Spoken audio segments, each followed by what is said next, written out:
have to have the highest quality information, have to have the true facts of what's going on in order to make decisions about who they want in office or don't want in office, about how their money's being spent, about whether the nation should be going to war or not, all those kinds of things.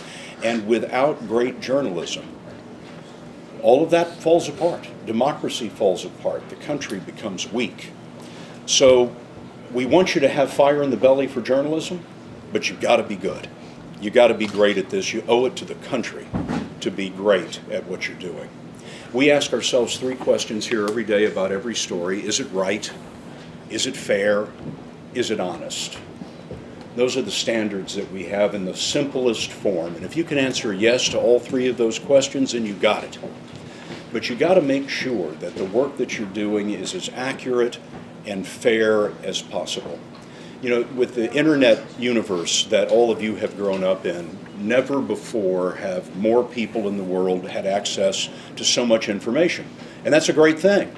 But at the same time, never before have so many people in the world had access to bad information. There's a lot that's on the internet and a lot that gets posted and blogged about, etc. It's just plain wrong. That's called gossip. Journalism was invented as the antidote to gossip. It's a very serious business. It's a lot of fun. I've been to the North Pole and the South Pole and everywhere in between. And for a kid from Lubbock, Texas, that's a pretty exciting thing. And I really highly recommend it. It is the world's greatest continuing education program. But it is a very serious business that has to be taken seriously. And if you're like me, you love it so much you don't mind working hard at it. Now, if you guys want to come up on the set here, I'd love to get a picture with everybody. Hey, made a mistake.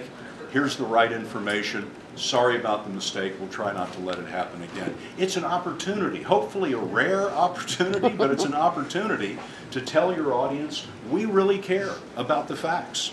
And if we get something wrong, we're going to be the first person to tell you about it. What's the number one advice you give to a 17, 18-year-old? Well, I tell you what, if you want to distinguish yourself when you are looking for a job, distinguish yourself in the marketplace of journalism, write well, because it's rare. I was interviewing the Secretary of State recently, John Kerry, and we were between takes in an interview for 60 minutes. And I said, so, Mr. Secretary, what's the biggest problem you have at the State Department? And without missing a beat, he said, finding young Americans who can write. The Secretary of State has got all these problems in the world. This gigantic organization he's running, that's the first thing that comes out of his mouth. Write well.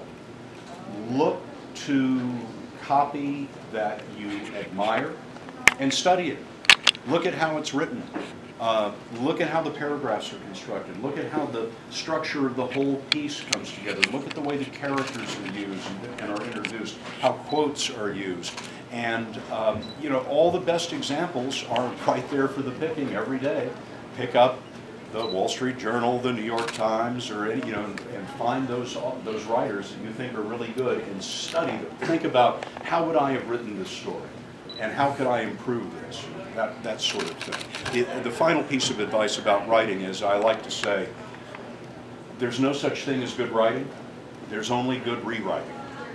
So give yourself an opportunity. Once you've written a draft of something, if you can, if your deadline will let you, lay it aside. Reflect on it a little bit. When you come back to it, you'll see things that you never saw before. And the more of that kind of reflection process that you can do, depending on what your deadline is, the better off you are. I often say that over at 60 Minutes, we rewrite scripts until they're perfect. And here at the Evening News, we rewrite them until 6:30. It's because the deadline situation over here is completely different. So make your deadline, but learn how to write well. That's how you get a job in journalism. It's rare, I'm sorry to say. Guys, thanks for coming. I'm so glad you're here. Really glad you had a chance to come by, and I'm grateful for the opportunity to talk to you all. Thanks. Thank you. You bet. Thank you. Thanks, Scott.